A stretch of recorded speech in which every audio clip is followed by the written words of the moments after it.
मीना और रवि की शादी हो रही थी। बीच बीच में उसकी सहेलियां उसे छेड़ रही थी। हंसी ठिठोली के माहौल में विवाह संपन्न हुआ। मीना बहुत खुश थी क्योंकि रवि एक बहुत ही समझदार और सुलझा हुआ इंसान था। सगाई के बाद से 6 महीनों के दौरान उसने रवि को खूब अच्छे से समझ लिया था और दोनों के बीच प्रेम का अंकुरण भी हो चुका था। मीना शादी के बाद ससुराल पहुंची। ससुराल में सास, ससुर और एक देवर रहता था। मीना का पति रवि उसे बहुत प्यार करता था। मीना भी सभी के साथ बहुत खुश थी। इसी बीच रवि का ट्रांसफ़र लखनऊ हो गया और वह दोनों कानपुर से लखनऊ चले गए। लखनऊ में उसने एक फ्लैट किराए पर ले लिया था। धीरे धीरे दोनों को वहां रहते हुए 10 साल हो चुके थे। इस बीच वो 2 बेटों के माता पिता बन चुके थे। मीना के ससुराल में उसके ससुर जी के भाई का परिवार भी संयुक्त आंगन में ही रहा करता था। उन लोगों में अक्सर खटपट हो जाया करती थी। तो कई दिनों से इस बात पर विचार विमर्श हो रहा था कि अब घर में दीवार खींचकर अच्छे से बंटवारा कर देना चाहिए। हालांकि दोनों भाइयों की गृहस्थी तो कब की अलग हो चुकी थी और बच्चे भी अपनी अपनी गृहस्थी में जी रहे थे, लेकिन संयुक्त आंगन होने के कारण छोटी मोटी बातों पर तनाव हो ही जाता था। मीना की सास भी जब फ़ोन पर बातचीत करती थी तो अधिकतर घर के लड़ाई झगड़े के बारे में ही बताया करती थी। इसी बीच मीना के देवर ने अपने पसंद की लड़की से शादी कर ली तो उसके ससुर जी बहुत नाराज हो गए और उन्होंने उसके अपने छोटे बेटे और बहू को घर से निकाल दिया। छोटा देवर मुंबई चला गया और अपनी पत्नी के साथ वहीं पर रहने लगा। अब घर पर माता पिता अकेले थे तो रवि बहुत परेशान रहने लगा। इसी बीच खबर मिली कि घर में बंटवारा हो रहा है। सब कुछ इतनी जल्दी जल्दी हो रहा था कि रवि को कुछ सोचने का मौका ही नहीं मिल पा रहा था। ऊपर से ऑफिस में उसे छुट्टी नहीं मिल पा रही थी। उसने अपने ऑफिस में दोबारा ट्रांसफ़र करने के लिए बात करना शुरू कर दिया था और आखिरकार उसे वापस अपने ही शहर में काम मिल भी गया। वह बहुत खुश हुआ। जब उसने यह बात मीना को बताई तो वह भी खुश हुई क्योंकि उसे भी अपने सास ससुर के साथ रहने का मन करता था। क्योंकि बीच में जब एक बार वह लोग उसके साथ ही रहने के लिए आए थे तो उन लोगों ने उसके साथ बहुत अच्छा व्यवहार किया था, तो वह भी उन लोगों के साथ रहकर उनकी देखभाल करना चाहती थी। उसके देवर ने जो कदम उठाया था उस बात के खिलाफ तो वह नहीं थी, क्योंकि वह दकियानुसी विचारों वाली नहीं थी और वह अपने देवर और देवरानी से फ़ोन के माध्यम से जुड़ी हुई थी। मगर ऐसे हालत में वह सास ससुर को भी अकेले नहीं छोड़ना चाहती थी, इसलिए वह भी उनके साथ रहने के लिए बहुत उत्साहित हो रही थी। जल्दी जल्दी उसने कुछ ज़रूरी सामान पैक किए। बाकी सारा सामान ट्रांसपोर्ट से जाने वाला था। मीना बहुत हंसी खुशी अपनी ससुराल पहुंची, लेकिन ससुराल पहुंचते ही उसे बहुत सारी चुनौतियों का सामना करना पड़ा, क्योंकि ससुराल में उसके ससुर जी 2 भाई एक ही साथ रहते थे और अब उन दोनों का बंटवारा हो चुका था, तो घर में थोड़े बहुत बदलाव हुए थे। मीना बंटवारे के बाद पहली बार ससुराल पहुंची तो वह ये देखकर दंग रह गई कि घर का टॉयलेट वास्तु के हिसाब से गलत जगह पर बना हुआ था। मीना ने अपने पति से कहा, रवि यह देखो तो, यहाँ तो जहाँ भगवान जी का मंदिर होना चाहिए वहाँ पर टॉयलेट बना हुआ है, ये तो बहुत गलत बात है। रवि को भी उसकी बात सही लगी। उसने कुछ वास्तु के जानकार लोगों से बातचीत की तो उन लोगों ने भी यही बताया कि घर में टॉयलेट गलत जगह पर बन गया है। रवि अपने पिता के पास गया और कहने लगा, पापा घर में टॉयलेट जो है वह गलत जगह पर बन गया है, हमें टॉयलेट कहीं और बनवाना पड़ेगा। उसके पापा कहने लगे, अरे बेटा टॉयलेट ही तो है, बन गया सो बन गया, अब दोबारा बनाने की क्या ज़रूरत है। उसकी माँ भी कहने लगी, हाँ बेटा दूसरा टॉयलेट बनवाने की क्या ज़रूरत है, इसी से काम चल जाएगा, और दूसरा टॉयलेट तू बनवाना कहाँ चाहता है।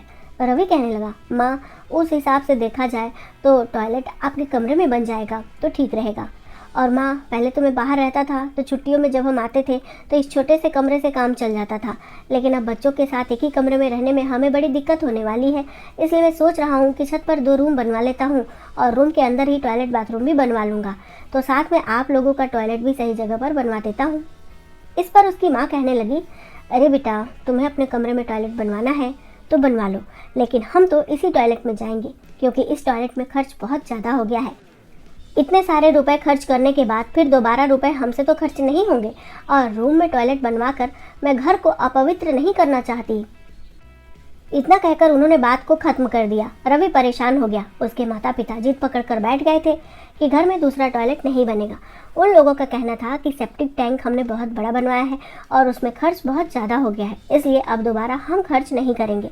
रवि को घबराहट हो रही थी कि कहीं खराब वास्तु के कारण घर पर कोई विपत्ति ना आ जाए। वह चाहता था कि एक ही बार काम शुरू हो तो ऊपर भी रूम बन जाए और नीचे भी नया टॉयलेट बन जाए, इसलिए वह बार बार माता पिता को मनाने की कोशिश कर रहा था। एक बार उसकी माँ झुंझलाते हुए कहने लगी, अरे बेटा एक काम कर, तू ये टॉयलेट भले ही हटा दे, लेकिन हम नया टॉयलेट नहीं बनवाएंगे और तेरे ही रूम के टॉयलेट में ऊपर चले जाएंगे।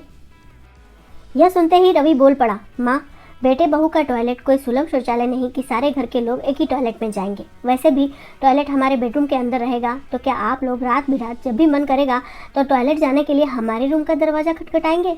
माँ, वहाँ शहर में बेडरूम में भी टॉयलेट होता है।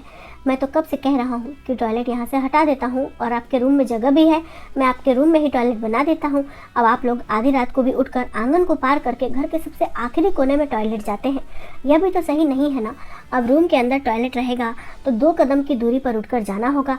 इससे आपको सुविधा भी होगी और कभी तबीयत खराब होने पर भी ज़्यादा दिक्कत नहीं होगी। मैं शहर में यह सब देख कर आया हूँ। यह सुनकर उसकी माँ कहने लगी, नहीं बेटा, रूम के अंदर टॉयलेट बनवाने से घर अपवित्र हो जाता है। रवि झुंझला उठा और कहने लगा, घर अपवित्र कैसे हो जाता है माँ? वहाँ शहर में मेरे फ्लैट में भी तो रूम के अंदर ही टॉयलेट था, तो क्या आप लोग आए थे तो घर अपवित्र लगा आप लोगों को? आप लोग भी गेस्ट रूम में रहते थे तो गेस्ट रूम में टॉयलेट था ना, तब तो आप लोगों ने उसे यूज कर ही लिया था। तो फिर अब अपने ही घर में आप लोग इतना विरोध क्यों कर रहे हैं? उसकी माँ कहने लगी, देख बेटा, वह हमारा घर नहीं था, यह हमारा घर है। रवि भी झुंझला उठा और कहने लगा, अगर यह घर आपका है तो फिर मेरा घर कहाँ है? मैं तो शहर में जब तक रहा तब तक रहा, अब मैं यहीं पर रहने वाला हूँ, तो मैं अपने हिसाब से घर कब बनवाऊँगा? उसकी माँ गुस्से में बोली, जब हम मर जाएंगे ना तब तू अपने हिसाब से घर बनवा लेना। रवि व्यंग से बोला, मुझे अपनी ज़िंदगी जीने के लिए किसी के मरने का इंतजार करने की ज़रूरत नहीं है। इस खराब वास्तु वाले घर में रहने से तो अच्छा है कि मैं कहीं ज़मीन खरीद कर दूसरी जगह घर बनवा लूँ, तब आप अपने इस खराब वास्तु वाले घर में आराम से रहना। इतना कहकर वो पैर पटकते हुए वहाँ से चला गया।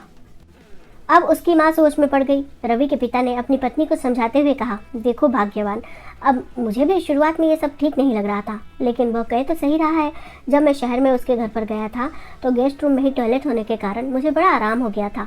अब तुम तो जानती ही हो कि मुझे डायबिटीज़ के कारण बार बार टॉयलेट जाने की ज़रूरत महसूस होती है। ऐसे में रात बिरात बाहर निकलते हुए बहुत अजीब सा लगता है, लेकिन वहाँ मुझे ऐसी कोई दिक्कत नहीं आती थी। अब शुरुआत में तो मैंने भी घर की पवित्रता के बारे में सोचकर वहाँ पर कोने में टॉयलेट बनवा लिया था, लेकिन अब रवि की बातें मुझे भी सही लग रही हैं। और वैसे भी बात तो बिल्कुल सही है, रवि जब अपने बेडरूम में टॉयलेट बनवा रहा है तो हम उसके बेडरूम में जाने की उम्मीद कर सकते हैं, तो फिर अपने बेडरूम में टॉयलेट बनवाने में दिक्कत क्या है? अब एक तो बेटे ने उन्हें धमका दिया था कि वह दूसरी जगह घर बनवा कर रहेगा, और दूसरे उनके पति भी उन्हें समझाने लगे थे, तो रवि की माँ गहरी सोच में डूब गई। फिर उन्होंने भी आखिरकार अपने रूम में टॉयलेट बनवाने की सहमति दे दी। बस फिर क्या था, रवि ने वास्तु के हिसाब से सही जगह पर सेप्टिक टैंक बनवाया और मम्मी पापा के बेडरूम में टॉयलेट और बाथरूम बनवा दिया। इसके बाद उसने ऊपर का काम शुरू करवाया और अपने लिए भी बढ़िया रूम और बाथरूम टॉयलेट बनवाया। अब सभी लोग घर में आराम से रहने लगे। एक दिन अचानक ही रवि का छोटा भाई घर चला आया और फिर से अपने पापा से माफ़ी मांगने लगा। हालांकि वह बहुत नाराज़ थे, लेकिन रवि और मीना के समझाने पर आखिरकार उन्होंने बच्चों को माफ़ कर दिया और सभी लोग एक साथ रहने लगे। अब घर में सब सही हो चुका था और सब लोग हंसी खुशी अपनी ज़िंदगी व्यतीत कर रहे थे। तो दोस्तों, आपको क्या लगता है, रवि ने वास्तु के हिसाब से अपने घर में परिवर्तन करके सही किया था या नहीं? और क्या आप वास्तु में यकीन रखते हैं? आप अपने विचार कमेंट करके ज़रूर बताइएगा।